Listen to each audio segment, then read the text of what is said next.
이번에 소개해드릴 특종은요. 프리한 쉽고 여름 특집에도 단골처럼 등장했던 소재입니다. 누군가를 향한 끔찍한 마음의 복수, 바로 저주에 대한 이야기입니다. 종종 사극 드라마나 영화를 보면 상대가 저주받길 바라며 부두 인형을 찌르는 모습이 등장하곤 하는데요. 그런데 과연 이 저주가 정말 효과가 있을까요? 이걸 어떻게 과학으로 증명할 거야? 아하. 증명할 수 있는 방법은 없잖아. 과학적으로 봤을 때 그 저주가 실제로 효과가 있다고 합니다. 진짜? 과학적으로 증명이 돼서 또? 증오하는 사람을 생각하며 부두 인형에게 저주를 하는 행위. 상대방에게 실제로 저주가 행해지는 효과는 없습니다. 어허. 하지만 이 부두 인형을 찌르는 행동만으로도 마음이 어느 정도 풀리면서 행복해지는 효과가 있다는 거죠. 본인 마음이 좋아진다고. 그렇습니다. 미국 켄터키 대학의 데이비드 체스터와 네이션 디월 연구팀은 156명의 참가자를 두 그룹으로 나눈 뒤 에세이를 작성하게 했습니다. A그룹 에세이엔 긍정적 피드백을, B그룹 에세이엔 내가 읽은 최악의 수필이라며 악평을 퍼부었는데요. 부정적 피드백을 들은 B그룹에겐 부두 인형에 핀을 꽂아 저주하도록 실험. 이후에 두 그룹의 감정을 측정한 결과 정말 놀랍게도 두 그룹의 행복 지수는 유사하게 나타났습니다. 어잉? 그 인형에 저주한 것만으로도 기분이 좋아졌다는 얘기네. 아, 그렇게 생각할 수 있는 그러니까 거죠? 저주도 나름 행복과 관련이 있다는 거네. 그렇습니다. 내 스트레스 푼 거니까. 상대를 향한 직접적인 복수가 아니라 단순히 인형을 향한 저주 행위가 일종의 화풀이가 되면서 기분이 나아진 건데요.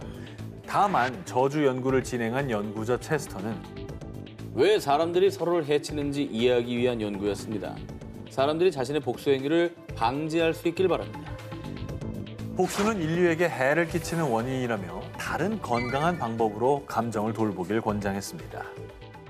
근데 사실 뭐 이런 연구 결과가 다 있어라고 생각할 수 있겠지만 마음 다스리는 게 제일 힘들어요. 사실. 맞아요. 그러니까 연구가 있을 수밖에 없는 겁니다. 혼자 집에서 그냥 샌드백 치거나 그렇죠. 열심히 뛰거나 뭐 이런 거 했으면 좋겠네. 절대 따라하지 마시고요. 본인이 더 잘 되시면 최고의 복수라는 점 잊지 마시기 바랍니다. 자, 기자님들 이렇게 좀 손 좀 올려봐 주시겠습니까? 자, 손금 좀 봐주십니까? 자, 정확하게 지금 정지화면 저희가 좀 포착을 하겠습니다. 네네. 정지하면 하세요. 예. 자, 오, 약간 한 기자님은 검지가 조금 올라와 있는 것 같기도 하고 정 기자님이 제일 약지가 좀 상대적으로 길고 저는 뭐 약간 중간 정도인 것 같습니다. 뭔가 안 좋은 것도 얘기하려고 그러나? 이거 왠지 중간이 좋을 것 같은데? 이 약재 길이가 이 약재 길이가 남자의 그것을 상징합니다. 뭐를 상징? 오늘 얘기들이 다 이러는 거예요. 뭘 상징하는데? 네, 그거 그거가 뭐야? 급소. 명체? 명체가 명치미남? 요 이 두 번째 손가락 이 검지보다 네 번째 손가락 약지가 길수록 음경의 길이가 더 긴 겁니다. 아, 그래요? 자, 그러니까 검지와 약지가 비슷한 한 기자님은 한 기자님은 좀 악력도 부족하시고 야, 오늘 여러 가지로 안 좋네. 제가 비뇨기과 원장님께 직접 여쭤봤습니다. 약지와 검지 길이의 비와 음경 길이에 대한 국내 연구 결과가 있었고 그 공식에 대입을 해가지고 측정해 본 결과 너무 정확했습니다. 아니 야, 근데 이게 공식이 있다고? 자, 기자님들 이제 뭐 인증이 됐으니까 이제 이거- 받아들이시는 거죠? 아니 난 진작에 받아들이고 있었지요.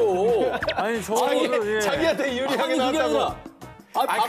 그만 올려 더 올라왔어. 박사님 아닙니까? 아니 내가 보니까 박사님 아니냐? 아니 자꾸 기울어지고 아니, 있어. 중지보다 긴데 이거? 중지보다 길어. 아 이거 어떻게 된 겁니까 이거? 아니, 저 점점 길어지고 아니, 있어요. 뭐야, 꼬부려요. 점점 길어지고 있어. 검지를 아, 접지 뭐 마. 하시는 겁니까 지금? 아니 검지 접지 마. 검지 펴. 약지 확실히 긴 것 같아. 아니 둘 다 지금 뭐 난리가 났는데 자 2011년 국내 한 대학 병원에서 남성 144명을 대상으로 손가락 길이와 음경 길이를 비교 측정해 팩트 체크를 완료했습니다. 자, 음경 길이에 대한 공식까지 만들어 제시했습니다. 자, 이 숫자와 요 길이에 대응해가지고 요 플러스를 해주면 실제 길이가 나오는 거예요. 저도 한번 집에서 실측을 해보겠습니다. 마이너스 9.201 곱하기. 에, 아니, 근데 대체 왜 손가락 길이하고 음경 길이가 관계가 있는 거예요. 아, 왜 왜 화가 난 불만이 거죠? 있으신 것 같은데요? 왜 화가 난 겁니까? 화가 많이 났는데요. 아니야, 화라니. 아, 과학적인데. 검지가 진짜 길었거든요.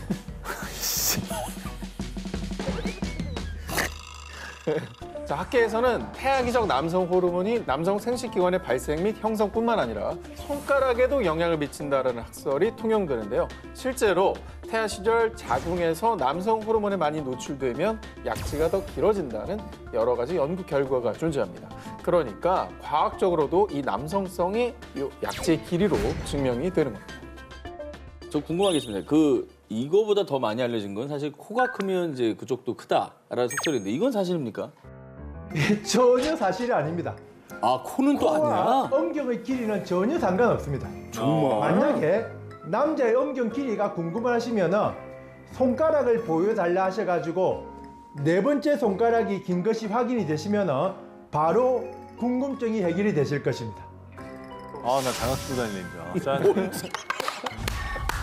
짜증난데. 코는 안경에 붙어있는 그 코처럼 크신데 뭐 쓸모없는 속설이에요. 아, 진짜. 코가 왜 쓸모없는 거야. 강아지와 함께 나만 없어 고양이를 외치게 만들며 반려동물로 큰 사랑을 받는 고양이. 고양이들은 강아지와 다르게 도도하고 자유로운 영혼으로 흔히 사람들을 집사로 부려먹기도 하는데요. 그리고 많은 집사님들의 궁금증이 있죠. 거미, 야 간식 준다고. 잠깐만. 야, 애타게 불러도 무시당하기 일쑤. 과연 고양이들이 자기 이름을 부르는지 정말 모르는 걸까요? 아니면 혹시 아는데 귀찮아서 모르는 척하는 게 아닐까요? 저희 여동생도 고양이를 2마리 키웠었거든요. 근데 정말 자주 갔었는데도 네. 이렇게 막 불러도 잘 살갑진 오진- 않죠? 네, 살갑진 않고. 많은 집사 여러분이 궁금해하는 고양이들의 비밀, 과학자들이 해결했습니다. 오. 고양이들이 이름을 불러도 오지 않는 이유. 피곤하고 귀찮다. 정말 귀찮아서가 맞았습니다. 2019년 도쿄대 연구팀은 총 78마리의 고양이를 대상으로 실험을 진행. 먼저 고양이에게 이름과 비슷한 길이의 4단어를 동일한 속도와 발음으로 들려주었습니다. 오호. アルバイト、コカ・コーラ、バイオリン。 처음에는 소리나는 쪽으로 고개를 돌리며 반응을 하는 듯 했지만 갈수록 고양이들은 흥미를 잃고 반응을 보이지 않았는데요. 하지만 자신의 이름을 부르자 ネギボーイ。 오! 알고 있었네, 자식들이. 저 알긴 아는구나. 야, 그동안 그냥 일부러 무시한 거였어? 고양이는 적극적으로 반응, 낯선 사람이 자신의 이름을 부를 때도 마찬가지의 반응을 보였는데요. 뿐만 아니라 여러 마리가 함께 있을 때도 자신의 이름을 부르면 반응하는 등 가정에서 기르는 고양이의 경우 자기 이름을 다른 단어나 다른 고양이 이름과 구별할 수 있다는 게 과학으로 증명됐습니다. 이번 연구를 진행한 동물 행동학자 아츠코 사이토에 따르면 고양이들이 자기 이름에 반응하는 건 이름을 불린 뒤 먹이 주기, 쓰다듬기 같은 좋은 기억과 병원 가기, 목욕하기 등 싫은 기억이 연상되기 때문입니다. 하지만 고양이들은 자신이 원할 때 인간과 소통하기 때문에 여전히 사람을 무시할 수 있다고 밝혔습니다. 그러니까 소통하고 싶을 때만 소통하는 거예요. 자기가 기준인 거군요. 내가 기준이에요. 이 집도 내 집이고. 그러니까. 예. 그동안 좀 의도적으로 약간 무시하는 게 아닐까라는 추측만 있었는데 이게 실험을 통해 확인 사살됐네요. 네. 고양이들이 참 영물이라고 그러잖아요. 갑자기 특이한 행동도 하고 신비한 존재같이 좀 느껴지기도 하는데 고양이 액체설 이런 거 들어보셨어요? 뭐예요? 아무데나 들어가죠. 그러니까 되게 좁은데 그것도 들어가 있어. 병 같은 데만 그냥 병 모양으로 돼 있고. 병이 입구가 좁은데 거길 어떻게 들어가는 그거. 거예요. 그래서 꽉 차면 고양이가 병 모양이 돼 있잖아요. 그거 어떻게 들어가요? 오죽하면 그러니까 액체설이 신기하다니까요. 그래서 신기해요. 액체설이 있죠. 자, 인류 최고의 난제 중 하나죠. 사랑보다 먼 우정보다는 가까운. 자, 과연 여사친과 남사친, 이 남녀 사이에 우정은 존재할 것인지. 사랑이란 단어가 존재하는 한 이거 해결되지 않을 난제인데요. 두 기자님은 어떻게 생각하십니까? 이거 진짜 웃긴 게 좀 어릴 때는 안 존재하는 줄 알았어요. 네. 나이 드니까 존재합니다. 저도 좀 동의하는 편이에요. 저도 존재한다고 생각해요. 그런데 말입니다. 인류의 이 엄청난 난제도 과학적으로 결론이 났습니다. 어허. 캐나다의 명문 국립대 빅토리아 대학의 심리학과 연구팀은 약 1,900명의 커플을 대상으로 대대적인 실험을 진행. 2021년 발표한 사회심리학 및 성격과학 논문 친구에서 연인 사이가 로맨스로 가는 길에 따르면요. 인종, 연령, 교육 수준 등 조건과 환경에 상관없이 약 66%의 연인이 친구 사이에서 시작됐고요. 이들 대부분이 영화에서 나오는 불꽃 같은 로맨스보다 친구 같은 친밀한 사람과의 만남이 더 좋아요. 라고 밝혔는데요. 자, 뿐만 아니라 친구에서 연인이 된 대학생 300명을 대상으로 한 추가 연구 결과 처음에는 사귈 목적이 전혀 없이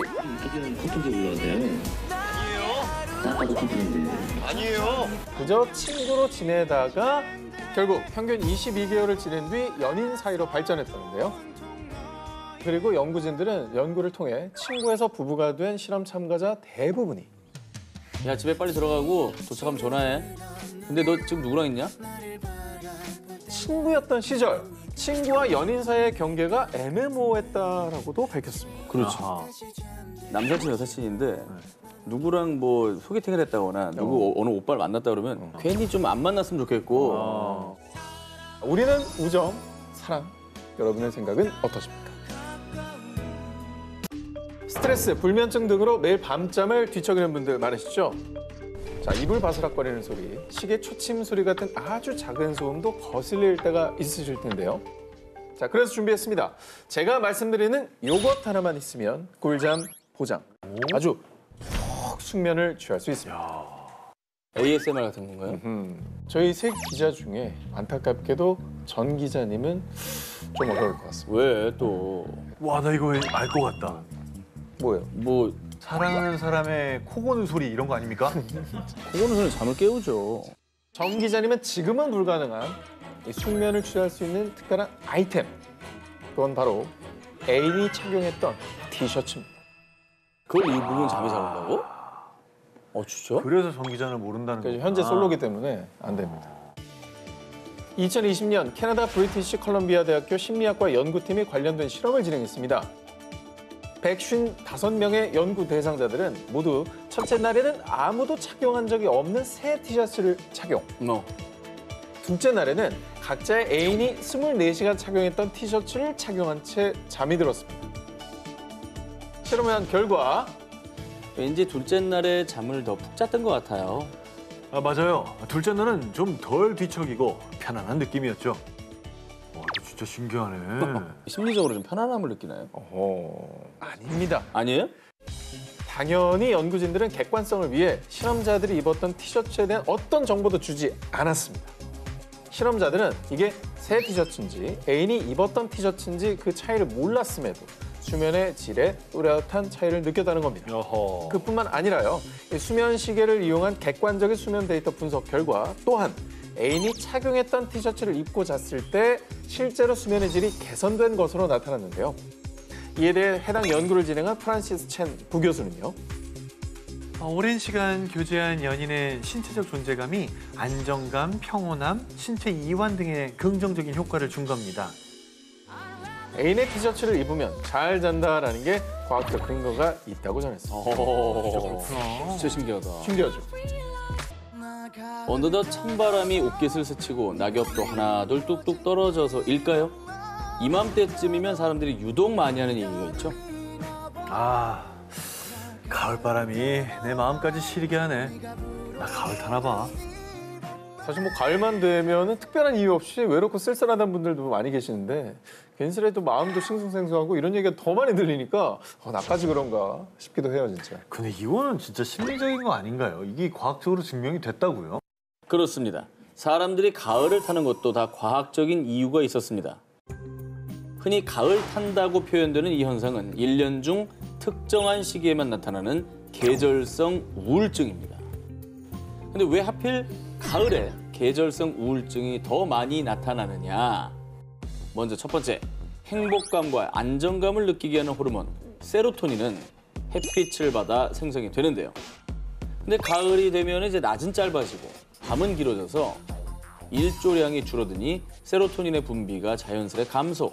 사람들이 무기력함과 우울함을 느끼게 되는 것이죠. 두 번째, 세로토닌은 해가 지면 수면 주기와 생체 리듬을 조절해주는 멜라토닌으로 바뀌며 수면에 도움을 주는데요. 하지만 일조량이 줄어들면서 세로토닌 생성이 줄어드니 이 멜라토닌의 분비 또한 줄어들어서요. 수면 패턴이 무너져 무기력한 상태가 된다는 겁니다. 즉, 날씨가 쌀쌀해지면서 우울감을 호소하는 현상, 일명 가을 탄다라는 말은 단순히 기분이나 느낌에 의한 것이 아니라 체내 호르몬 변화에 의한 과학적 근거가 있는 사실이었던 셈이죠. 이게 괜히 기분 탓은 아니었군요. 아까 얘기한 그 일조량 이런 거 관계 있으니까 좀 가을 안 타려면 열심히 햇빛을 좀 쬐야겠네요. 맞습니다. 우울증 진짜 위험한데 주변 사람들한테 이건 좀 알려줘야겠습니다. 네, 일광욕을 좀 추천해야겠네. 집에만 있지 말고 나와서 햇볕도 쐬고 기분 전환도 해봐. 이런 따뜻한 말 한마디 건네보는 건 어떨까요? 아, 밥 잘 먹었다. 자기야, 나 배가 터질 것 같아. 우리 이제 디저트는 뭐 먹을까? 뭐? 배가 터질 것 같다며? 아니, 그건 밥 빼고 디저트 배는 따로 있는 건 몰라? 지금까지 그렇게 먹고 또 들어가! 라고 핀잔을 받았던 분들은 이제 당당해지셔도 됩니다. 디저트 배 따로 파의 억울함을 대변해주는 과학적 근거가 있기 때문입니다. 이게 위는 하나인데 디저트 배가 따로 있다, 빵 배가 따로 있다, 이거 그렇죠. 뭐 위장의 용량은 정해져 있는 거 아닙니까? 그럼요. 네. 신비하고도 미스터리한 디저트 배의 진실 궁금하시죠? 그래서 제가 내과 전문의에게 직접 물어봤습니다. 자, 밥 배 따로, 디저트 배 따로라는 말 정말 사실입니까? 네, 사실입니다. 엄밀히 따지면 밥배, 디저트 배가 따로 나뉘어져 있지는 않지만 위의 용적은 비교적 자유롭게 수축과 이완을 하는 특징이 있어서 아무리 많이 먹어도 더 먹어야겠다는 의지가 있으면 다시 용적을 키워서 공간을 확보합니다. 그렇기 때문에 아무리 밥배가 불러도 디저트 배가 남아있을 수가 있는 것입니다. 야, 진짜 의지의 문제였구나. 김준현 씨가 자주 하는 얘기 중에 맛있는 음식 앞에 배부름이란 없다라는 명언을 남겼어요. 이게 바로 과학적으로 증명이 된 말이었던 겁니다. 위는 비교적 자유롭게 수축과 이완을 하는 특징이 있는데요. 평소에는 주먹 2개의 크기지만은 많게는 5리터까지도 늘어난다고 합니다. 게다가 위는 뇌 작용에 따라 반응하기 때문에 더 이상 음식이 들어갈 자리가 없을 정도로 말 그대로 식도까지 차도록 음식을 먹어도 디저트를 먹겠다라고 생각하면 위가 서서히 음식을 내리면서 디저트를 먹을 수 있는 공간을 확보하는 것이죠. 그리고 또 한 가지, 따로 있는 건 디저트 배뿐이 아니었습니다. 정말 배 터지게 먹고도 500cc 맥주를 몇 잔씩 원샷하는 분들 있어요, 없어요? 있죠. 과연 있죠. 술배도 따로 있을까요? 이야, 따로 있다라고 하면 술 더 먹일 것 같기도 하고. 야, 이거는 술 못 먹는 사람한테는 이 결과는 약간 위험한데? 위험하죠. 되는 겁니까, 이거? 자, 원장님, 그러면 술배도 따로 있는 게 맞습니까? 맞습니다. 술이 음식이나 물보다 더 빨리 소화되고 흡수되면서 생긴 말 같은데요. 위장은 하나지만 밥이 소화되어서 십이지장으로 내려가는 속도와 술이 내려가는 속도가 구분되면서 밥은 상부 위장에 남아서 조금씩 아래쪽으로 배출되는 반면 술은 하부 위장으로 비교적 빠르게 내려가기 때문에 밥길과 술길이 어느 정도 구분이 된다고 볼 수가 있겠습니다. 재밌는 것은 알코올은 물보다 위에서 50% 정도 이상이 빠르게 흡수되기 때문에 물보다 더 많이 먹을 수 있는 것입니다. 진짜 술배는 따로 있었네. 있었어요. 구분이 돼 있네. 흡수가 되니까. 물을 뭐 500cc를 먹어라? 이건 못 먹죠. 그렇죠. 근데 맥주 500을 먹어라? 먹죠. 그럴 수도 있죠. 밥배와 디저트배 그리고 술배가 아무리 따로라고 해도 과식은 건강에 좋지 않으니 유의하시기 바랍니다. 사실 프리한 식구의 과학이 있죠. 5위는 5. 또 증명이 됐네요. 이렇게 많은 증명이 있는지 모르겠네요. 특종을 소개해드리기 전에 전 기자님께 추천해드리는 노래 먼저 띄워드리겠습니다. 이별택 씨. 김현우 씨의 명곡이죠. 오는 손이 처음인가요? 달면 이 노래를 왜 또 저한테 어디로 가나요? 매기는 겁니까? 뭐 약간은 그렇다고 네. 할 수 있습니다. 알겠습니다. 약간 매기는 거라고요? 이 사람 참 냉정해졌네. 네, 아니 띄워드린 겁니다. 아니 뭐 약지가 길어서 별 타격감이 없습니다. 네. 사실상 승리입니다. 네네. 저나 한 기자님은 사실 뭐 없는 얘기지만 전 기자님께 필요할 듯한 그 어느 때보다 열심히 제가 취재를 해왔습니다. 자, 여러분 있으신가요? 이별해보죠. 긴 머리를 잘라내보죠. 보내지도 못할 편지 적어보죠. 그렇습니다. 우리 뭐 이별을 한 다음에 그 사람을 잊어보겠다고 진짜 뭐 별의별 짓을 다 하지 않습니까? 자, 그런데요. 과학자들이 무려 실험을 통해서 이별 극복법을 제시해 주었습니다. 아, 과학자가 이런 것도 합니까? 정말 과학자들의 과학의 영역이 넓군요. 2018년 미국 미주리 대학교는 평균 2.5년 이상 사귄 뒤 이별한 남녀 중에 아직도 전 연인을 잊지 못하고 있는 20살에서 37살 참가자 24명을 대상으로 실험을 진행했습니다. 먼저 참가자를 3그룹으로 나뉘어 연구진들이 제시한 방법으로 이별을 극복하는 과정을 가졌습니다. 이후에 연구진들은 참가자들에게 전 연인의 사진을 보여주고 뇌파를 측정해봤습니다. 좀 뭐 잔인한 실험이었죠. 3그룹 중 이별을 극복하는 데 가장 효과를 보인 건 바로 그 남잔 나보다 게임이 먼저인데다가 음식을 씹으면서 말해서 꼴 보기 싫었어. 헤어진 연인을 부정적으로 평가한 첫 번째 그룹이었습니다. 하긴 뭐 원래 정 떨어지면 상대방의 모든 게 미어지지 않습니까? 숨 쉬는 것도 꼴 보기 싫다고 그러죠. 아유, 그럼요. 네. 근데 이제 그런 부분들을 생각하는 게 이별을 극복하는 데는 효과가 있었는가 보네요. 두 번째 그룹은요. 자신의 감정을 있는 그대로 받아들이고 다른 사람을 사랑해도 괜찮다는 식의 특정 문장을 읽었고요. 세 번째 그룹은 스포츠나 취미 활동, 머리 자르기, 좋아하는 음식 먹기 등을 했습니다. 근데 상대에 대한 부정적인 기억을 한 그룹이 가장 이별을 극복하는 데 효과가 컸던 겁니다. 실험을 연구한 산드라는 기분이 나아질 때까지 하루에 한 번 전 연인의 부정적인 면을 적는 게 장기적으로는 도움이 됩니다. 라고 밝혔습니다.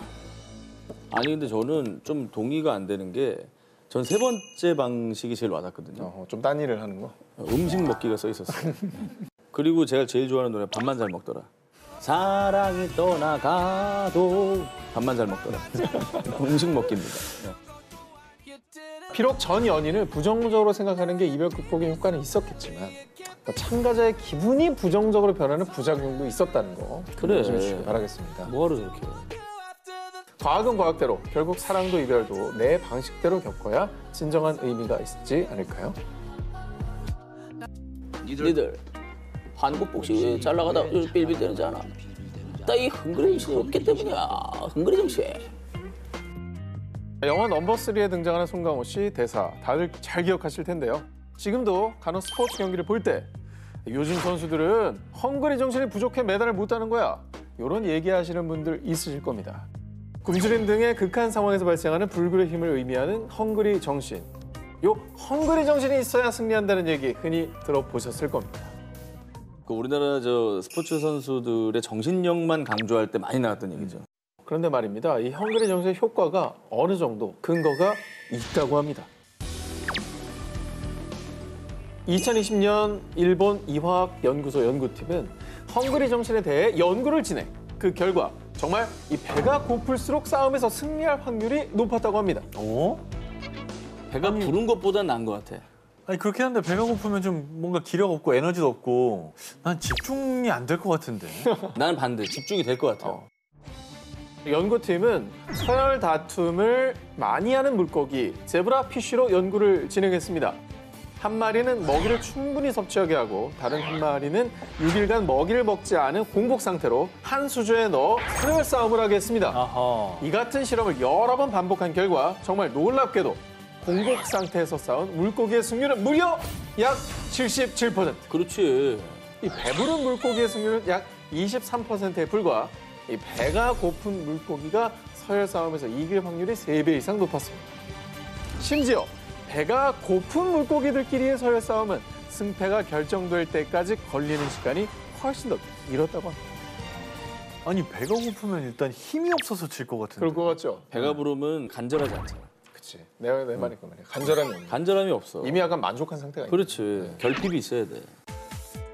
연구진은 공복이 승부 근성을 자극하는 뇌신경회로를 흥분시킨다는 사실을 발견.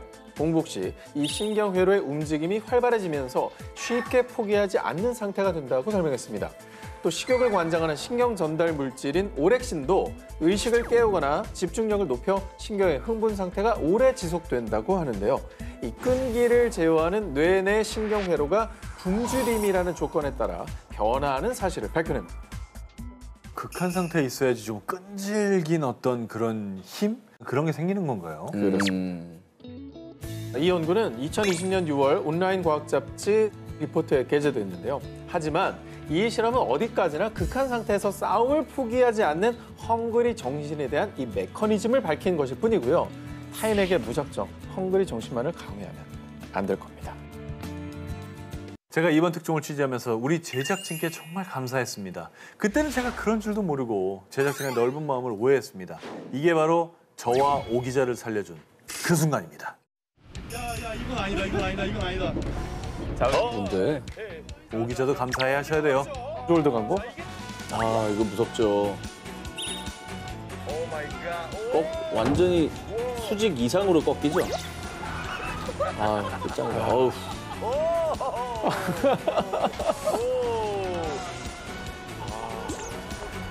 야, 그날의 공포가 나 저 때 생각만 해도 진짜 와. 야, 근데 살려주긴 뭘 살려줍니까? 저 진짜 죽을 뻔봤거든요, 진짜. 알고 보니 우리 제작진이 우리 건강을 생각해서 준비했던 거였습니다, 이게. 무슨 소리예요? 심장과 뇌 안 좋았습니다, 저는. 과학이 증명한 놀라운 사실. 롤러코스터를 타면 몸속에 있는 결석이 빠진다고 합니다. 없는 결석이 왜 빠져요? 생기다 말아요. 없어져라. 결석 막은 저렇게 줄 안 알아. 믿습니다. 아, 그럼 또 두 분 조만간 또 결석 해결하러 좀 갔다 오세요, 그러면. 못 믿으시겠지만 이게 또 실제 연구가 존재합니다. 2016년 미국 미시간 주립대의 한 연구팀이 실험에 착수, 실리콘으로 만든 신장 모형 안에 결석을 넣은 뒤에 디즈니 월드에서 롤러코스터에 탑승했습니다. 그 결과 실제로 결석 제거 효과가 있었는데요. 재밌는 건 롤러코스터 앞부분에 앉으면 결석 제거율이 약 17%, 뒷부분에 앉으면 결석 제거율이 약 64%. 앞자리보다 움직임이 강도가 큰 뒷자리에 앉았을 때 결석이 빠지는 효과가 더 증폭했습니다. 이에 연구를 진행한 워팅거 교수는요. 신장 결석이 있는 분이라면 롤러코스터를 타보십시오. 의료적 치료보다 확실히 비용이 덜 듭니다. 라는 의견을 냈고요. 이 연구는 노벨상을 패러디해서 독특하고 기발한 연구를 선정하는 제28회 이그노벨상 의학상을 수상했습니다. 과학자들 좀 심심해요. 왜들 그래요? 아니 결석을 치료하는데 왜 그렇게 얘기를 해요? 근데 아니 그러니까 뭐 안 타느니 타는 게 낫지. 혹시라도 빠지면 아, 그럼. 그런 분들을 위해서 꿀팁 드리겠습니다. 이 꿀팁 역시 미국 미시건 주립대의 연구 결과입니다. 여러 롤러코스터 중에서도 신장 결석 제거에 더 효과적인 롤러코스터가 있습니다. 디즈니 월드에서는 스페이스 마운틴과 로켓 롤러코스터는 속도가 너무 빨라서 중력으로 인해서 오히려 결석이 신장에 고정돼서 결석 제거율이 낮았고요. 빅 선더 마운틴은 좌우의 움직임이 더 많아져서 결석이 더 효과적으로 제거될 수 있었다고 합니다. 롤러코스터의 신비한 효능, 다만 심약자, 노약자, 오상진 기자는 위험할 수 있으니 탑승을 자제하시길 바랍니다. 여러분, 진통제의 한 종류로 유명한 아스피린은 심장 질환에 효과가 있다고 알려져 있습니다. 그런데 우리가 많이 사용하는 아세트 아미노펜 계열의 진통제 역시 두통, 치통뿐 아니라 여기에 좋다고 알려져 있습니다. 바로 하트. 심장?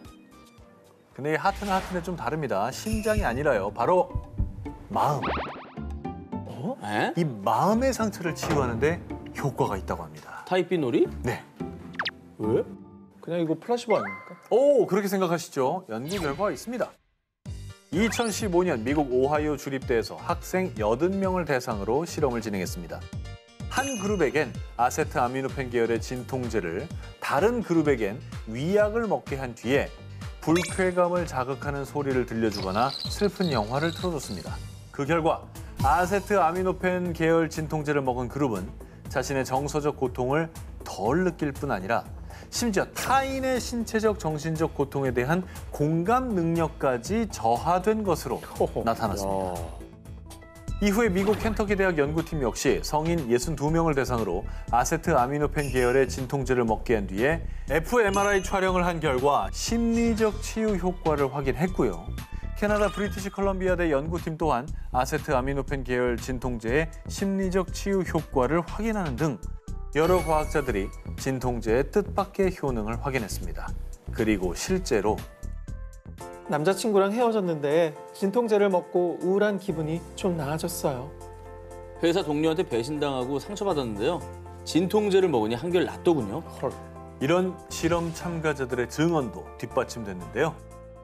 어떤 과정으로 그러니까 통증이 좀 치료되는지 궁금하네요. 과학자들에 따르면 신체와 정신의 고통을 느끼는 뇌의 기관이 비슷한 데다 아세트아미노펜 계열의 진통제 복용으로 해당 뇌 부위가 일시적으로 마비되면서 정신적 고통도 둔감해지는 것으로 추정되는데요.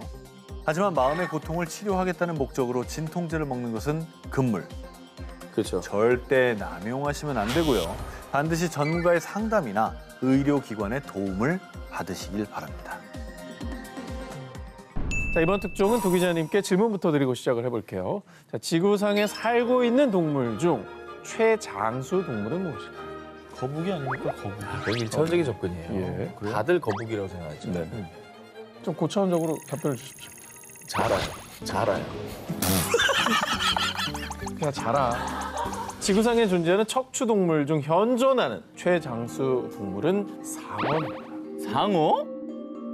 그 중에서도 노르웨이, 아이슬란드, 연안을 비롯한 북대서양에서 서식하는 그린란드 상어가 그 주인공입니다.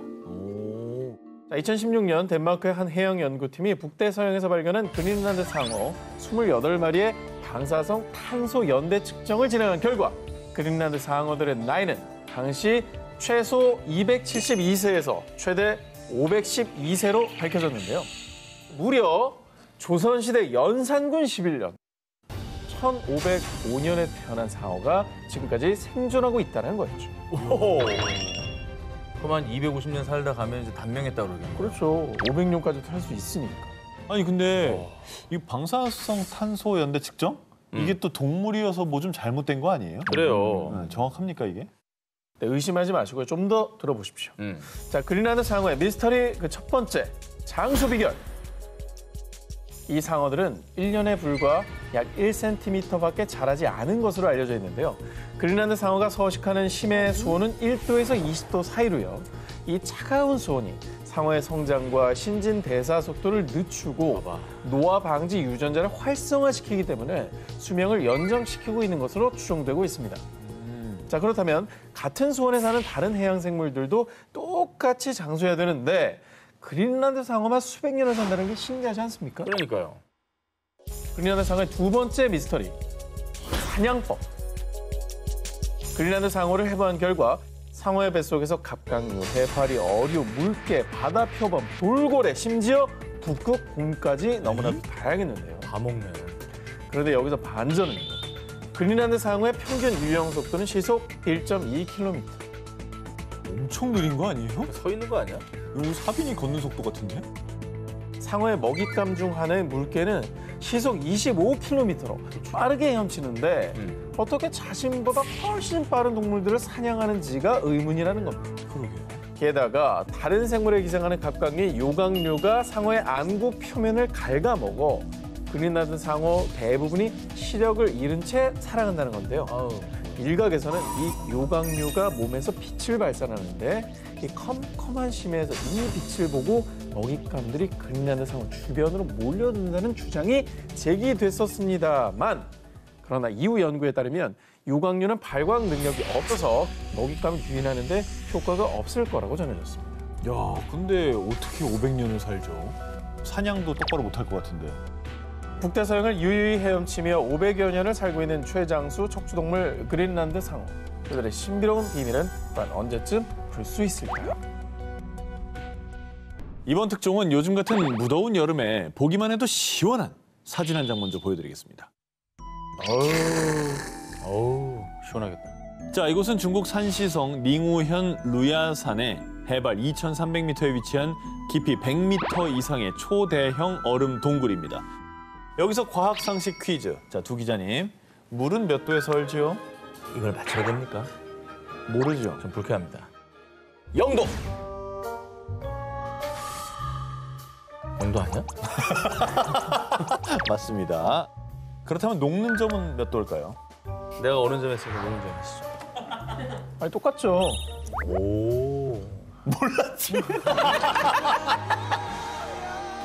그런데 이 얼음 동굴은 외부 온도 30도 이상의 무더운 날씨에도 전혀 녹지 않고 아주 꽁꽁 얼어 있다고 합니다. 아니 바깥 온도가 뜨거워도 안에 온도가 낮으면 얼어 있죠. 자, 답변을 드리기 전에 먼저 이 동굴에 대해서 소개를 해드리면 이 동굴은 중국 과학 아카데미 지질연구소 동굴 전문가들의 현장 조사 결과 약 300만 년 전의 형성, 만년 얼음 동굴이라고도 불리는데요. 자, 그런데 이 정도 규모의 큰 얼음 동굴은 대부분 시베리아나 남극같이 위도가 높은 추운 지역에서 주로 발견됐는데요. 이곳은 중위도에 위치, 얼음 동굴이 형성되기에 적합하지 않은 조건이라고 합니다. 놀라운 사실은 이뿐만이 아닙니다. 신기하게도 얼음 동굴에서 불과 1km 이내의 거리에 수천 년 동안 불이 꺼지지 않는 화산이 존재한다고 합니다. 어? 아니 근데 어떤 원리로 얼음 동굴이 형성되고 녹자고 유지가 되고 있는 건지 이 원리를 그러면 과학자들이 분석하지 않았을까요? 이 많은 과학자들이 이 미스터리한 얼음 동굴이 어떻게 형성됐고 유지될 수 있는지 연구하고 있습니다. 일부 전문가들은 동굴 아래 에어컨이나 냉장고의 시스템과 흡사한 신비한 냉각 메커니즘이 존재할 것으로 추측됩니다. 라는 입장을 밝혔지만 아직 과학적인 근거를 제시하지 못했고요. 녹지 않는 얼음 동굴의 신비는 여전히 미스터리로 남아있다고 합니다. 2017년 9월 7일 밤 11시 49분 무렵 멕시코 남부 인근 태평양 해상에서 규모 8.2의 강진이 발생. 멕시코 역대 최대 규모 강진으로 지상에서도 수십 명의 사망자가 속출하며 엄청난 피해가 잇따랐는데요. 어우, 세상에. 그런데 말입니다. 지진 발생 후 멕시코 시티 상공에서 기이한 현상이 포착됐습니다. 저 뭐죠?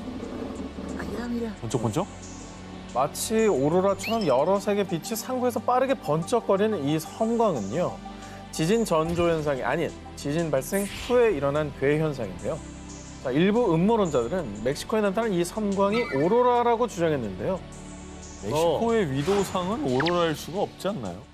상식적으로 그렇습니다. 하지만 음모론자들의 주장에 따르면요. 멕시코 섬광은 미국 하프의 소행입니다. 미국의 고출력 고주파 송신기 하프에서 발사한 고주파로 인해 플라즈마가 지구 자기장과 마찰에 생긴 인공 오로라일 것이라고 추측했습니다. 우리가 하프에 대해서 소개한 적이 있긴 한데 뭐 기후도 조작하고 인공 지진까지 일으키고 뭐 이런 루머가 있잖아요. 뭐 또 비밀 실험 같은 거 한 거예요? 그런데 과학자들의 의견은 달랐습니다.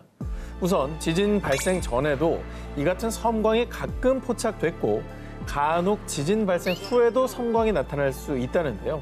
이 섬광의 원인에 대해서 미 항공우주국 나사의 선임연구원 프리드먼 프로인드 박사는요. 지진파로 생긴 전기 에너지가 암석에 튕겨나가 공기층과 만나면서 섬광이 발생한 겁니다. 하지만 2014년 3월 미국 물리학회 모임의 트로이 심브롯 교수는요. 아닙니다. 지진이 발생하면 주변 물질들 사이에서 균열이 일어나는데 이 균열로 생긴 마찰이 만들어낸 빛입니다. 즉 지진파의 영향은 아니라는 상반된 의견을 내놓았습니다. 이것도 되게 신기하네요. 그러니까 지진이랑 뭔 관계가 있는지도 모르겠고. 이러니까 UFO가 있는 거예요. 이 UFO밖에는 설명이 안 되잖아요. 그런데 말입니다. 이 같은 의문의 빛이 우리나라 대한민국 부산에서도 나타났습니다. 별빛이 내린다고는. 자, 마치 하늘로 솟구쳐 오는 듯한 이 빛기둥은요. 2013년 10월 28일 오후 7시 30분경 부산 해안 지역 상공에서 포착된 것으로요. 당시 부산은 지진, 번개, 벼락, 돌풍 등 그 어떤 것도 관측되지 않은 아주 평온한 날이었습니다. 이 빛기둥을 목격한 시민들은 산불이나 배 폭발 사고를 의심했지만 당일 화재 사고는 없었고요. 이 의문의 빛기둥은 30분 뒤 확연히 자취를 감추어 버렸습니다. 아니 30분 동안 저러고 떠 있었다고? 네. 진짜 이상한데 이건? 자, 정말 놀랍게도 의문의 빛기둥이 나타나기 바로 전날 부산에서 미확인 비행 물체가 목격됐습니다. 그런 가운데 당시 부산의 광안대교 관리사업소에서는요. 자세한 원인은 잘 모르겠지만 가로등이나 등대에서 비친 조명은 아닌 것으로 보입니다. 뿐만 아니라 빛기둥이 목격된 같은 날 같은 시간 울산 거제도의 해안가에서도 빛기둥을 봤다는 목격담이 속출. 빛기둥의 정체에 대한 의문은 더욱 커졌는데요. 딴 데서도 봤구나. 그러니까 등대, 가로등, 인위적인 불빛은 완전히 말이 안 되는 소리네. 이 자체가. 그렇습니다. 울산 거제에서 보였다는 건 말이 안 되는 거예요. 그로부터 4년 뒤인 2017년 2월 3일 부산에 다시 모습을 드러내는 빛기둥. 이번은요. 또 왔어? 더 많습니다. 저렇게 많어? 이거 뭐야? 다시 나타난 빛기둥에 대해 기상청 관계자는요.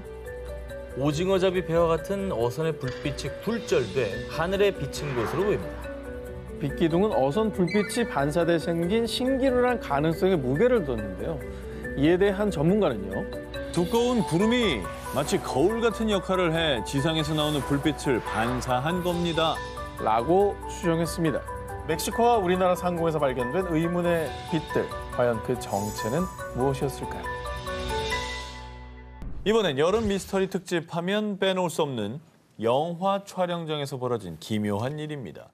배우 선우선 씨가 직접 겪은 일이라고 합니다. 저분 거짓말 안 합니다. 어떻게 확신하시죠? 저는 방송 같이 봤는데 굉장히 솔직한 분이에요. 자, 2017년 한 영화 감독이 촬영 장소를 찾던 중 아주 마음에 쏙 드는 곳을 발견했습니다.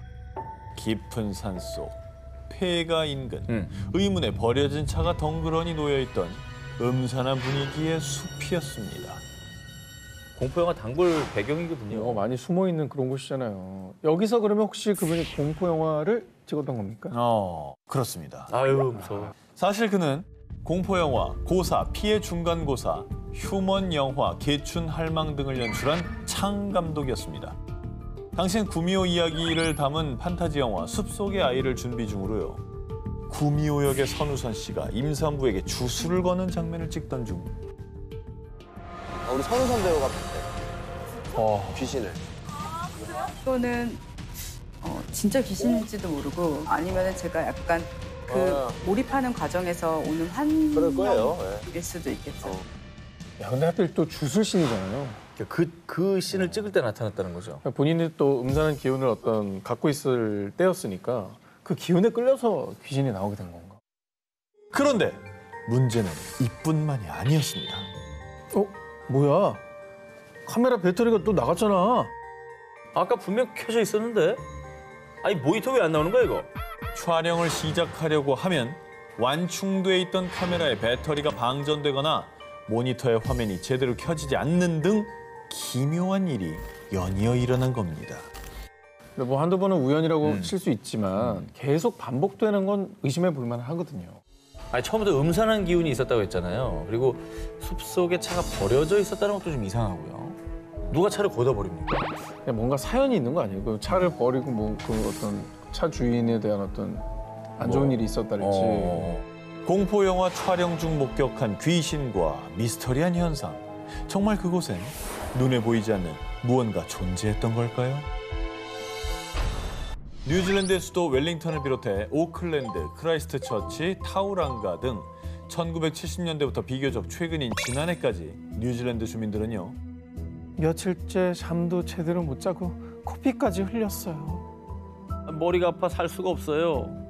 이것 때문에 수면 장애부터 심박수 증가, 심지어 코피까지 신체적, 정신적 고통을 호소했습니다. 뭐지? 뭔가 막 기계음 같긴 한데.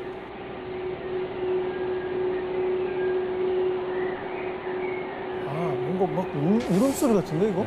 얘기하다 울고. 막 이런 이런 소리가 계속 들리는 거예요. 그러니까 윙윙 지직 막. 근데 이제 이게 괴로울 거는 알겠는데 이것 때문에 코피까지 흘렸다고요? 이를 분석한 전문가들은 소음의 주파수가 100Hz 이하의 저주파로 신체에 직접 진동을 주기 때문에 심할 경우 극심한 피로와 함께 두통, 구토, 어지러움 등을 유발할 수 있다고 밝혔는데요. 그런데 신체적 고통까지 유발하는 이 미스터리한 소음은요. 뉴질랜드뿐 아니라 미국, 캐나다, 러시아, 프랑스, 영국 등 전 세계 곳곳에서 나타났습니다. 아, 그렇게 많이 일어났어요? 그렇죠. 그러니까 이런 특정 소음이 한 군데도 아니고 여러 지역에서 들리는 게 정말 이상하네요. 네. 아니, 소음의 정체를 조사를 해봤나요? 해봤죠. 1999년 미국, 2011년 캐나다뿐만 아니라 2012년엔 뉴질랜드 웰링턴시 의회가 그리고 지난해에도 뉴질랜드 타우포의 환경보건 책임자가 나서서 조사를 했습니다. 문제를 파악하기 위해 최선을 다했지만 아직 그 답을 찾지 못했습니다. 그런 거 아닐까요? 극지방에 이렇게 비행기들이 뭐 많이 지나갈 수 있잖아요. 그러니까 음속으로 갈 때 소닉붐이라고 엄청난 굉음이 발생하는데 이게 그런 또 비행기 소음이 아닐까? 실제로 소닉붐이 유력한 가설 중에 하나긴 합니다. 하지만 2016년 미국에서 정체불명의 소음이 발생했을 당시 미 공군 측에서는요. 당시 소음이 발생한 지역에서 소음을 유발할 수 있는 훈련이 진행되지 않았습니다. 그리고 모든 그의 소음의 원인이 소닉붐일 가능성 역시 입증되지 않았습니다. 소음의 정체가 의문이다 보니 일각에선요. 좀 전에 오 기자가 멕시코 의문의 섬광 때 언급했던 것처럼 이번에도 하프의 소행일 것이다 라는 음모론이 제기되기도 했습니다. 하프의 소행이라고 하기에는 각국에서 너무 동시다발적으로 나타나는 게 이상하죠. 미국에서 먼 데서도 일어나고 있으니까. 게다가 미국 본토를 자기가 공격할 수는 없는 그렇죠. 거 아니에요? 전 세계 수많은 사람을 괴롭게 한 정체불명의 소음. 과연 그 소리의 정체는 무엇일까요? 이번 초자연 현상은 영상으로 먼저 함께 하시죠. 자, 2016년 러시아 시베리아에서 촬영된 영상 속 의문의 동그란 빛. 어쩌면 UFO보다 더 신비롭고 더 목격하기 힘든 초자연 현상, 일명 볼 라이트닝 부상 번개입니다. 이 과학자들에 따르면 이 볼 라이트닝은 심한 뇌우가 발생할 때 일반 번개가 발생할 확률의 10만 분의 1 정도로 드물게 발생하고요. 우와. 골프공 크기부터 1m가 넘는 크기까지 그리고 주황색, 파란색, 흰색 등 다양한 색을 가지고 있는데요. 이 볼 라이트닝은 1638년 영국에서 목격된 것을 시작으로 1987년 호주 퀸즐랜드, 2010년 호주 브리즈번, 2012년 중국과 러시아 등 수세기에 걸쳐 목격되어 왔습니다. 근데 볼 라이트닝가 공 모양의 색까지 있을 수가 있나? 그러니까 볼 라이트닝이라고 이름은 붙였지만 볼 라이트닝이라는 그 존재 자체가 굉장히 이상한 거죠. 그리고 이 볼 라이트닝이 더 신기한 거는요. 보통 번개가 칠 때는 비릿한 금속 냄새에 비슷한 오존 냄새가 난다고 알려져 있는데요. 그런데 일부 목격자들에 따르면 사라질 때 유황 냄새가 났어요. 일반 번개와는 다른 특유의 냄새를 가지고 있고요. 뿐만 아니라 볼 라이트닝은 벽이나 유리를 통과하며 지표면에서 발생하기도 하고요. 심지어 때때는 폭발까지 일으키는 등 우리의 상식을 깨는 특징을 가지고 있습니다. 진짜 희한하네. 이상하다. 이건 뭐 전혀 다른 번개랑 같은 구석이 하나도 없는 거예요. 원인을 아직 밝히지 못한 건가요, 그러면? 오랜 세월 볼 라이트닝 현상을 연구한 과학자들은 다양한 이론을 내세웠는데요. 자기장 때문에 형성된 특이한 형태의 플라즈마입니다. 지진파가 충돌할 때 돌에서 방출된 빛일 겁니다. 수많은 추측과 이론이 제기됐지만 아직까지 볼 라이트닝이 왜 어떤 환경에서 발생하는지 등 정확한 원리와 구조는 아직까지 연구 중에 있습니다. 근데 과학기술이 꽤 발전했다고 했는데도 아직도 이렇게 모르는 게 많네요, 우리가. 그러니까요. 참 신기한 일입니다. 지난 1월 미국의 한 경매 사이트에 $20 지폐 한 장이 올라왔습니다. 그런데 해당 $20 지폐는 4억 3천만 원에 낙찰됐습니다. What? 그러니까 약 2만 배의 가격에 낙찰된 겁니다. 한 $20 지폐면 2만 원짜리잖아요. 근데 4억이 넘는 가격에 팔렸다. 한화 약 4억 3천만 원에 낙찰된 $20 지폐 정체. 2003년 미국 오하이오주에서 한 대학생이 현금 지급기에서 출금하던 중 뭐야? 잘못 인쇄된 건가? 인출한 $20 지폐에서 세계적인 청과 기업 델몬비의 로고를 발견한 건데요. 에? 과일 주스 라벨이 왜 저기다 붙여 있습니까? 이후에 이 대학생은 델몬비 로고가 새겨진 $20를 한 경매 사이트에 올렸고요. 7년 넘게 화폐를 수집해왔지만 지금껏 이런 화폐는 없었습니다. 2003년 당시 한 화폐 수집가에게 한화 약 1,110만 원에 거래됐고요. 이어 2006년에는 약 2,700만 원에 낙찰, 그리고 올해 무려 4억 3천만 원에 낙찰됐던 겁니다.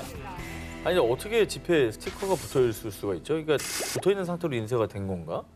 올해 델몬비 지폐 경매를 주관한 헤리티비 옥션에 따르면 1996년 미국 재무부의 텍사스주 포트워스 조폐장에서 제조된 $20 지폐로요. 1년 번호가 찍히기 전에 이 스티커가 부착된 것입니다. 보통 지폐를 만들 때 이런 스티커 같은 장애물이 있으면 제조 과정 중에 떨어져 나가는 게 일반적입니다. 그런데 대체 어떻게 $20 지폐 델몬비 로고가 그것도 컬러까지 선명하게 박히게 됐고 또 까다로운 검수 과정을 거치고도 재무부의 지폐 승인 과정을 통과해 유통까지 됐는지는 여전히 미스터리라고 전해졌습니다. 여전히 그 미스터리를 풀지 못한 델몬비 지폐. 대체 로고 스티커는 어떻게 수많은 사람들의 눈과 기술을 피해 세상에 나오게 된 걸까요? 이번에 소개해드릴 곳은요. 미국 미네소타주의 저지 매그니 주립공원에 위치한 불을강의 신비한 폭포, 일명 악마의 주전자입니다. 뭔데 이게? 도대체 왜 신비하다는 겁니까? 그러니까 상식적으로 여러분, 폭포에서 물이 이렇게 떨어져요. 그럼 어떻게 돼요? 쌓이지. 쌓여서 고이고 아래로 흐르는 거 아닙니까? 근데요? 그런데 말입니다. 이 신비한 폭포는 좀 다릅니다. 보셨다시피 폭포는 두 갈래로 나눠져서 이 우측의 폭포는 아래로 떨어져서 강물에 이렇게 고인 다음에 유입이 되는데 다른 한쪽의 폭포는 절벽 아래 구멍으로 떨어진 뒤 어디로 갔는지 모습을 감추지 않아요. 네? 보십시오. 끊겨져 있습니다. 여기서 정말 더 미스테리한 건요. 그러네. 왼쪽 폭포 구멍에 탁구공이랑 나무를 던졌는데요. 다시 나타나지 않았어요. 폭포 물과 함께 사라진 거라고요. 아니 근데 저거는 저렇게 많은 물이 저게 뭐 누가 틀었다 끄는 것도 아니고 계속 지금도 흐르고 있을 텐데. 그 물이 다 어디 갑니까? 자, 그래서 폭포물을 집어삼킨 듯한 이곳은 일명 악마의 주전자라 불리며 과학자들도 풀지 못한 미스터리 스팟으로 유명세를 탔는데요. 자, 그런 가운데 미네소타 천연자원부에서 이 폭포를 조사, 2017년 흥미로운 결과를 내놓았습니다.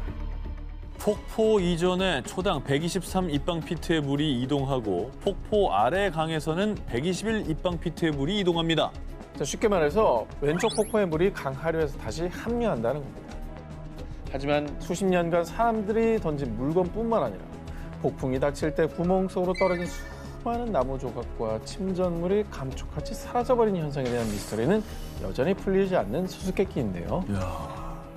물건은 발견이 안 됐다 이거죠. 이 물은 합류가 됐지만 그러면 구멍 아래 뭔가 거대한 큰 동굴이 있어서 거기 아마 쌓여 있을 겁니다. 나도 그 생각을 했는데 침전물이 쌓여 있는 거예요 지금. 나도 그 생각을 했는데 지금 폭풍이나 태풍 같은 거 올 때 나뭇가지들도 엄청 들어갔대잖아요. 그렇지. 그런 식으로 막혔으면 아예 저 구멍이 막혀서 더 이상 절로 물이 들어가지 않았겠죠. 그런데 말입니다. 뭐 지하동굴설, 뭐 이런 것들은 보통 물에 쉽게 녹는 성질인 석회암 지대에 형성이 되는데요. 그런데 이 폭포가 있는 곳은 마그마가 지표면에서 빨리 식어서 생성되는 화산암 종류의 유문암 지대입니다. 물에 쉽게 녹지 않아 거대한 지하동굴이 형성되기 어렵습니다. 유문암은 안 녹아요. 아니 근데 도대체 그럼 그 물건들은 어디로 사라진 거예요? 걸려있다니까 거기. 답답하네 정말. 턱에 걸려있다니까. 내가 진짜 내 꺼내줘 탁구공 들어가서. 내 꺼내줄게 내가. 수중 카메라 들고 들어가서 꺼내주면 될 거야. 탁구공이요 이러면 되는 거 아니에요? 자, 그럼 코로나19가 끝나면 제일 먼저 정 기자님 투입되는 걸로. 사라진 물건들에 대해서는 소용돌이와 같은 충격으로 인해 부서진 게 아닐까 하는 추측이 있지만 정확히 밝혀지진 않았고요. 오랜 시간 쌓인 물건들이 잔해조차 발견되지 않은 건 이건 또 이해가 안 되는 거예요. 이상하죠. 게다가 왼쪽 구멍으로 흐른 폭포물이 강의 어느 지점에서 합류하는지 역시 밝혀내지 못했는데요. 자, 과연 물건들은 어디로 사라졌을까요? 신비한 구멍, 악마의 주전자는 정말로 초자연적인 힘을 가지고 있는 걸까요? 두 기자님은 어딘가에서 보물선이 발견됐거나 돈 되는 뭔가가 널려 있는 곳이 있다면 어떻게 하시겠습니까? 일단은 가고 봐야죠. 구경은 하러 갈 것 같아요. 일단은 뭐 주위 상황 좀 살펴야 되겠죠. 자, 그렇다면 두 분 다 지금 당장 남미로 떠나시기 바랍니다. 남미. 남미? 근데 이거는 뭐 영화 같은 일이잖아요. 실제로 그런 일이 있어요. 베네수엘라의 작은 어촌 마을 구아카. 지난 9월 이후 구아카 해변의 모습은 이렇게 달라졌습니다. 어떻게? 뭐야? 왜 이래? 어우, 사람들 봐. 엄청 몰려가네. 이게 뭐 많다. 주민들이 구아카 해변으로 몰려든 이유. 지난해 9월 해안가를 산책 중이던 주민 라레스가 주운 이것 때문이었습니다. 뭐? 뭔가 반짝이는데 이게 뭐지? 라레스가 바다에서 주운 건 다름 아닌 보석. 보물선이네. 이후 라레스가 바다에서 보석을 주웠다는 소식이 마을 전체에 퍼지면서 구아카의 주민 약 2,000명이 해변으로 몰려들었던 겁니다. 와, 뭐 진짜 바다에서 보석들이 떠밀려 온 거예요? 그러면 한두 개가 아니라? 라레스가 보석을 발견한 뒤로도 금반지, 은팔찌, 보석이 박힌 장신구 등이 발견. 대부분의 주민이 모두 일명 보물 찾기에 성공할 정도로 많은 양의 보물이 떠밀려 왔고요. 이 중 일부 주민들은 보석을 약 160만 원에 판매했다고 전해졌습니다. 그리고 갑자기 출처를 알 수 없는 수많은 보석이 해변으로 떠밀려 오자 사라진 해적선 속 보물이 분명합니다. 코로나로 힘든 걸 알고 신이 선물을 주신 겁니다. 한두 개가 아니고 수많은 보석이 떠밀려 왔다면 정말 보물선의 침몰 가능성을 염두에 두지 않을 수가 없네요. 그럴 수도 있습니다. 자, 하지만 구아카 인근에서 배가 침몰했다는 기록은 그 어디서도 찾아볼 수 없었는데요. 그리고 결국 지난해 12월 미국 유명 일간지에서는요. 해변으로 떠밀려오는 보석 미스터리를 풀기 위해 한 보석 전문가에게 보석을 의뢰. 이 보석은 20세기에 가공된 것으로 당시 베네수엘라에서는 좀처럼 보기 힘든 고품질의 금으로 만들어졌습니다. 제조 시기, 장소 확인을 위해 추가적인 정밀 분석이 필요하지만 일단은 베네수엘라에서 만들어진 것은 아닌 것 같다고 전했습니다. 코로나 끝나면 바로 너다. 갈 데 많네요. 악마의 주전자에 들어가신 다음에 주전자 들어가서 이제 뚜껑 하나 꺼내서 SNS에 올리고 거리로 떠나겠습니다. 여러분, 공화나 전설이 아닙니다. 보석이 밀려오는 베네수엘라의 한 마을. 대체 이 보석들은 어디서 온 걸까요? 2011년 6월 8일 일본 이시카와현 카가시에 거주하는 사치코 미나미가와는 아침 일찍 집을 나섰다가 이상한 광경을 목격했습니다. 아니, 이 올챙이들은 다 뭐야? 바로 길이 2cm가량의 올챙이 20여 마리의 사체가 지붕과 현관, 우체통 등 집 주변 곳곳에 떨어져 있던 겁니다. 혹시 새벽에 무슨 태풍이나 토네이도 이런 게 불어가지고 근처에 연못에 있던 올챙이들이 다 휩쓸려갖고 날아온 거 아니에요? 태풍에. 우리도 예전에 중국의 해산물비 소개했고요. 세르베 개구리비를 소개해드린 적이 있으니까 그때 돌풍이나 태풍, 토네이도는 다양한 원인들을 추측한 바가 있죠. 아하. 일본에서 발견된 올챙이도 마찬가지로 이렇게 기상현상에서 떠밀려 갔다가 여기서 떨어진 게 아닐까요? 자, 그런데 말입니다. 이 올챙이가 발견되기 전날 밤부터 당일 아침까지 해당 지역은 태풍, 토네이도는커녕 소낙비조차 내리지 않은 아주 맑고 화창한 날씨였습니다. 게다가 마른 하늘에서 올챙이비가 내리는 괴현상이 이번이 처음이 아니었습니다. 뭔가 떨어지는 소리가 들려서 나와보니까 자동차 위에 올챙이들이 죽어 있었어요. 2년 전인 2009년 6월에도 인근 지역인 일본 이시카와현 나나오시와 하쿠산시에서 3차례에 걸쳐 떨어져 죽어있는 올챙이 100여 마리가 발견됐습니다. 이후에 올챙이비는 북쪽의 토호쿠 지방, 남쪽의 큐슈까지 전국적으로 확산. 그런데 이때도 2011년과 마찬가지로요. 해당 지역에 태풍이나 토네이도는 없었습니다. 아니, 올챙이가 어떻게 날아다녀? 못 나르죠. 개구리도 못 나르는데. 전국적으로 일어났으면 누군가 장난으로 보기에도 사실 말이 안 돼요. 그렇죠. 전국적으로 이런 일을 누가 벌일까요? 자, 좀처럼 풀리지 않는 미스테리한 올챙이 비 현상에 대해 일각에서는 백로가 새끼에게 먹이를 주려고 올챙이를 물고 가는 도중에 떨어진 겁니다. 라고 주장도 했지만요. 일본의 한 동물원 관계자는 수백 마리의 올챙이가 일제히 같은 장소에 떨어지는 것은 말도 안 되는 일이라며 반박했습니다. 그렇지, 백로가 한 100마리씩 물고 가는 것도 아닐 테니까. 백로 100마리가 하나당 한 마리씩 물고 간다 해도 그러다 쳐요. 새끼 주려고. 동시에 떨어뜨리진 않을 거 아니에요. 말이 안 되잖아요. 여전히 미스테리로 남아있는 일본에서 내린 올챙이비. 대체 이 올챙이는 어쩌다 하늘에서 떨어지게 된 걸까요? 여름철의 숲은 왠지 모를 음산한 기운이 감돕니다. 이번 특종 역시 미스테리한 숲에 관한 이야기입니다. 야, 사진만 봐도 음산하네요. 진짜. 아, 근데 나무들이 생긴 게 되게 특이하다. 기이합니다. 매달려 있는 것 같죠. 오싹하네 진짜. 이 숲이 바로 루마니아에서 내려오는 미스테리한 전설의 숲. 무려 2.5제곱킬로미터의 면적으로 여의도와 맞먹는 거대한 규모를 자랑하는 호이아바치우 숲입니다. 근데 뭐 분위기는 알겠어요. 근데 왜 이 숲이 미스터리한 장소가 됐습니까? 과거 한 목동이 양 200여 마리를 데리고 호이아바치우 숲에 들어섰는데요. 그런데 그 많은 양과 함께 감쪽같이 사라진 목동. 만약 누군가에게 습격을 당했거나 높은 곳에서 떨어져 실족사했다면 그 흔적이 발견돼야 되겠죠. 문제는 목동의 시신뿐 아니라 양이 무려 200여 마리나 사라졌는데도 불구하고 양의 사체가 단 한 마리도 발견되지 않았다고 합니다. 루마니아의 버뮤다 삼각지대네요. 그렇습니다. 네. 믿기 어려운 호이아바치우 숲의 미스터리는 단순 전설에 국한되지 않습니다. 자, 이 나무들을 보시면요. 마치 무엇인가에 의해 C자 모양으로 구부러진 듯한 굉장히 특이한 모양입니다. 야, 어쩜 이렇게 다 똑같이 저렇게 돼 있어요? 너무 신기하죠? 누가 분재한 것처럼. 사진을 약간 이렇게 합성 이렇게 그래픽으로 변조준 것처럼 그죠? 이 수년간 과학자들이 그 원인을 밝히기 위해 나무의 성장 패턴을 조사했지만 결과는 원인 불명. 아직까지 밝혀지지 않고 있습니다. 자, 그런데 말입니다. 흥미로운 사실은 이 호이아바치우 숲이 루마니아에서 유명한 UFO 출몰 지역이라는 점입니다. 1968년 군사기술자인 에밀 바네아가 친구들과 함께 이 숲을 방문했다가 하늘에서 정체 모를 은색 원반을 발견.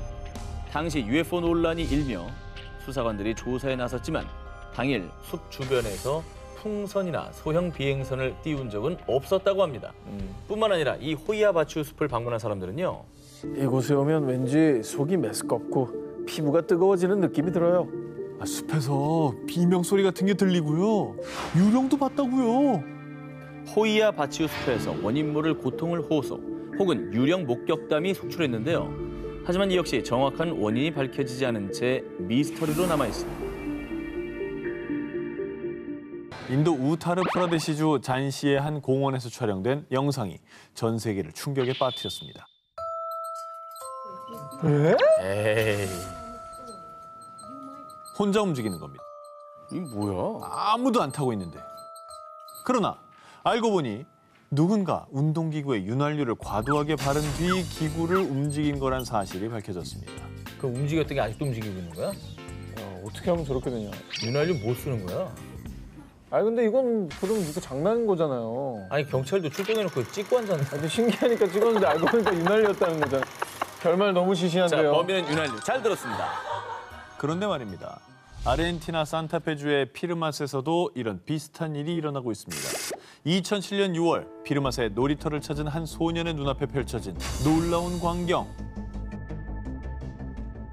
같은 윤활유예요? 이게 윤활유로 가능합니까?